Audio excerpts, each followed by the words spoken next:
This world wasn't always so small and petty. Thousands of years ago, while the rest of men prayed to gods, the Valyrians became them.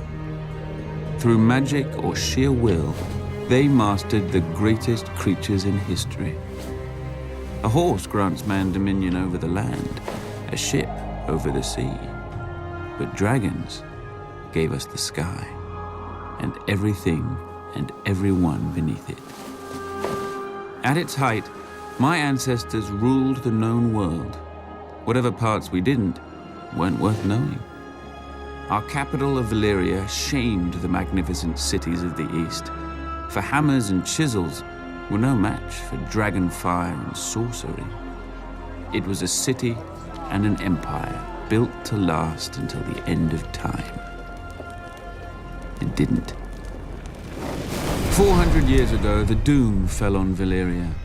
Mountains cracked open like eggs, lakes and rivers boiled, fountains of fire, ash and smoke spewed from the ground, so high and so hot that even dragons burned in flight.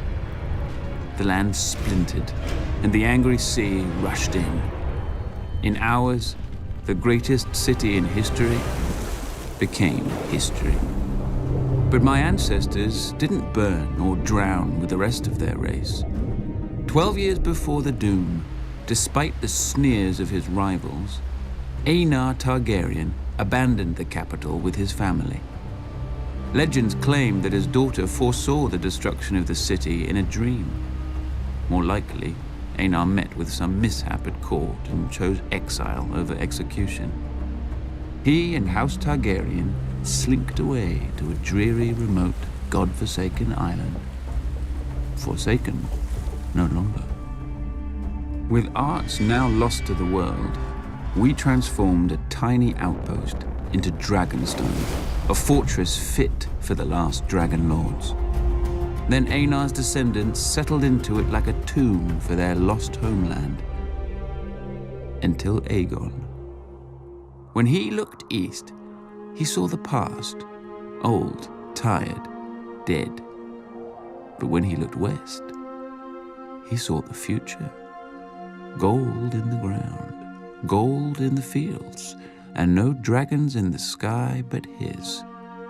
He and his sisters, Rhaenys and Visenya, flew over the great continent, ostensibly visitors to a strange land. But when Aegon returned, he ordered construction of a massive table carved in the shape of Westeros, with all the notable rivers and mountains that they had seen.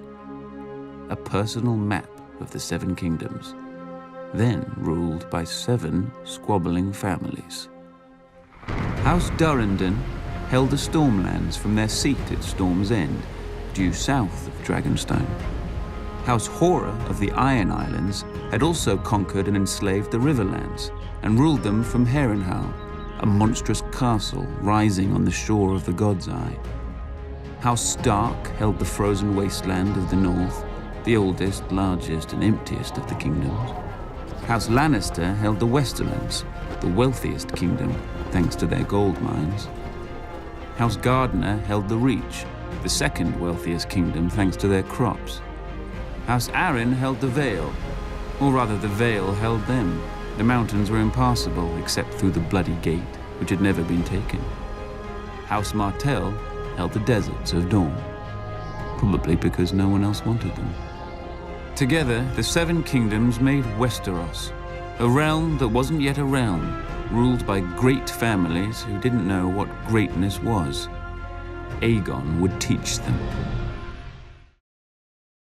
Hey everybody, big surprise, HBO dropped this big history bonus feature in advance of Season 8. Like, they're getting ready to drop the DVDs later this year. Sometimes they produce animated content for stuff that the TV show isn't going to deal with, which I'm also doing a giveaway for. So all you have to do to enter that is just be a subscriber and leave a Game of Thrones comment on this video. I'll announce a new winner at the end of this. But the funny thing about this is that it's, for the history of Valyria and the early history of the Targaryen family, but it's also narrated by Harry Lloyd Viserys. So Daenerys' brother, who's a very pompous person, talks about ancient Valyria in a very pompous way. It shouldn't be too much of a surprise that he thinks very highly of the people that he descends from, but I like the way that he talks about Aegon being a pragmatist, But just because he only conquered the Seven Kingdoms after leaving Dragonstone doesn't mean that they didn't go back to the east a couple times during his lifetime.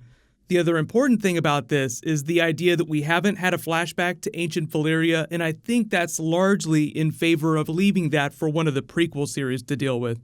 So keep that in the back of your mind. One of the 5 prequels that they're developing, most of them are centered around big historical events. The Doom of Valyria, or even the Rise of Valyria, which I think is a better option, is just one of those possibilities. So I believe that the version of this that they'll release with the DVD is actually going to be longer because they sort of brush over a lot of early Valyrian history. Because as the Valyrians learned to tame dragons, they conquered the Giscari Empire in order to rule that area of the kingdom. And then obviously there are a lot of other places in the east that we haven't been yet. Yiti is this really big expansive area that's actually much older than the Valyrian freehold and was much richer at its height. Which is why it's so funny to listen to Viserys talk about how amazing the Valyrians were, because there are even older cultures that fell to ruin before them. But the cool thing about the freehold that's different from Westeros is that they actually ruled by committee. There was sort of like a ruling council. You would elect archons, but each family had a financial interest in the freehold, and that was sort of their participation in the government. Like the Targaryens, for instance, were a relatively minor house. They weren't that big of a deal. The reason why they're so big is because they had the foresight, thanks to Daenerys the Dreamer, who had the vision of the Doom, to leave before everything ended up in flames. They kind of brush over that in this, but they do give you the idea that everybody thought that it was going to be this wonderful kingdom that would live on forever, and they're all having this party here on top of this spire, and then it all just blows up. So the thing that Viserys conveniently leaves out of this is that they used a lot of slave labor to build their empire and mine it. So yes, the dragons gave them great power, but a lot of their actual monetary wealth came from all the precious minerals in and around the 14 Flames. But if you've ever heard of any of the geological theories of why the Doomed happened, the idea is that they might have been on a fault line and hundreds of years of overmining just destabilized the area in and around the volcanoes, causing them to erupt again. So the idea is that it wasn't all of them erupting at once. It was one going off and then that setting off a chain reaction that caused the other 14 flames to erupt. And that's how, when they say that everything went up in smoke and fire in hours, that's why it happened so quickly. It was like an early event that set off a chain reaction, so it only seemed like it was happening very quickly. But because we know that magic exists in the world, the Children of the Forest even smashed the Arm of Dorne with the Hammer of Waters. There's also a lot of theories that there was some magical element that caused the 14 flames to erupt. So there haven't been any answers about that. George R. R. Martin hasn't painted any light on that. Only the idea that it's this changing of the seasons, this shifting of the balance of power. So you have R'hllor, the Red God, creatures born of fire, the dragons. Then you have the Night King, creatures born of ice, the Whites. But while I do think we'll continue to get Robert's Rebellion flashbacks during Season 8, maybe a couple brief ones because there's only 6 episodes, just to sort of spell out the rest of Rhaegar and Lyanna's story, is that they'll leave a lot of the Valyrian history for potential prequel series because it's just too rich and too interesting to not explore if you have the opportunity. So just remember that there are 5 different stories they're developing right now. The Blackfire Rebellion is another pick that George R. R. Martin has not shot down. There's a couple ideas that he said that they're definitely not doing. Robert's Rebellion is one of them, and Tales of Dunk and Egg is the other. Those are the only 2 that he shot down. So any other big historical event is totally up for grabs. And it doesn't necessarily have to be in Westeros. They did say some of the ideas were in the East, which I think is a subtle way of confirming that one of the ideas is a Valyrian prequel. But let me know in the comments, what do you guys think about them producing this animated content? What would you think about an adult animated Game of Thrones series? As long as it was adult and in keeping with the tone of Game of Thrones. Like, you probably don't want the Disney Channel animated version of Game of Thrones. That would just make people angry. So because I wasn't expecting them to drop this, my next Game of Thrones video will be a character video. But congratulations to the latest giveaway winner, Nisker. Please private message me on the back end of my channel so I can get your contact details. They're for the copies of the DVD now. I'll name a new winner when I post new Game of Thrones. You can click here for brand new Season 8, and you can click here for all my other Game of Thrones videos. Thank you so much for watching. Everybody stay awesome. I'll see you guys tonight.